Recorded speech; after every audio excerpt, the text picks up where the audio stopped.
Well, I've known Gerry since last summer. I met him last summer when I first began my campaign for governor, and Gerry was also at that point in time running for governor, and very sadly his wife got sick, and he suspended his campaign, and I actually stayed in touch with him, and I know a lot of people in the healthcare field, and offered to help him and his wife as she was battling cancer, and unfortunately she passed away, but he and I continued to talk about politics, and Gerry said he was thinking about jumping into a congressional race, this race being the race against Ed Markey, and he asked me what I thought of it, and I said, you know, Gerry, if that's a passion, then you should give it serious consideration and jump in. And he made the decision to get into the race. I think democracy is a great thing. I think everybody should have an opponent. I think it keeps incumbents sharp, and it gives challengers a chance to debate the issues with their constituents. And I was pleased that Gerry was able to do it, especially given the fact that he and his family have had a really tough year. And I'm happy to be here to say a few words on his behalf. He was the first person to call my house when my wife was diagnosed with metastatic bone cancer. And he just said to me, he says, "What is it can I do for you? Are you getting the best out of your health system? Is there anything I can do for you? Here's my cell phone. Please use it."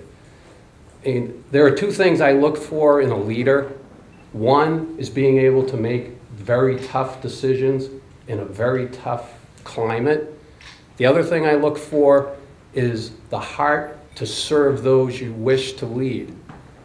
And after that conversation in October, I believe Charlie is the man.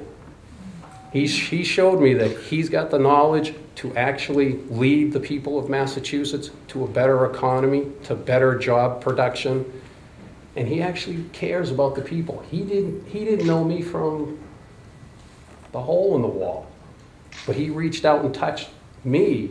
I mean, we crossed paths, yeah, but we didn't, I mean, it was just, "Hi, Gerry, how you doing? Hi, Charlie, it's good to meet you for the first time."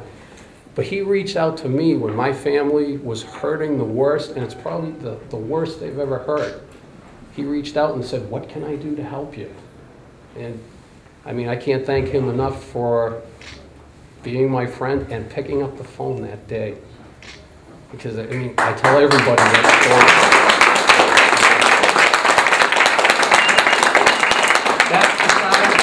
Nobody sees you. They know you as the number cruncher and the genius up at Harvard, Harvard Pilgrim, but they don't see you as the Charlie that I met, which is the compassionate guy who picked up the phone and said, "I know your wife is hurting. What can I do to help?"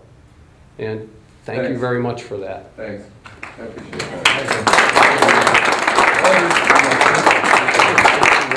And Gerry's willingness to step up and jump into this race, I think, is a real testament to him as a person. And as somebody I got to know during the course of the campaign, I'm not surprised. And I just wanted to come here today and say that I wish him well. Campaigns are a lot of work. They're every bit the marathon that people say they are. But they're fun and they're interesting, and they give you a chance to meet a lot of people and do a lot of things you wouldn't normally have a chance to do. And for me, that's certainly been the highlight, and I think that'll be true for him as well. The one final thing I'll say is, as he and I were traversing around to these various events last summer, over and over again, what people really wanted to talk about was jobs, taxes, and spending. And it didn't much matter if we were talking about the federal government or we were talking about the state government.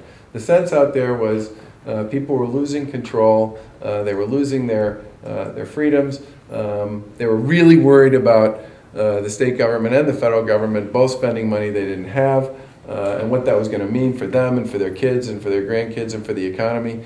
And I think this is going to be what I've called a pocketbook election. It's going to be one of those elections where people are really worried about their own future, the future of their kids, and they're really worried about the fact that they just don't see the fiscal discipline that we need either on Beacon Hill or Capitol Hill, and how important it is to bring balance to both. And I think Scott Brown's election in January was sort of as big a statement as we're ever going to have around the value of balance and the importance of balance in politics and public policy.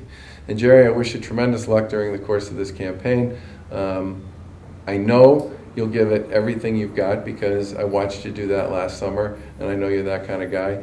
And I hope as the campaign goes on and you're crisscrossing the 6th district, and running around the Commonwealth, we have a chance to intersect with each other once in a while. And the one other thing I'd say in closing is, he and I and several people here were out at the convention last weekend, and there's sort of 3,500 people plus or minus out there. And boy, they were fired up. They're ready for 2010, and I think it's going to be a great, exciting year. And Gerry, I wish you nothing but the best. Good luck.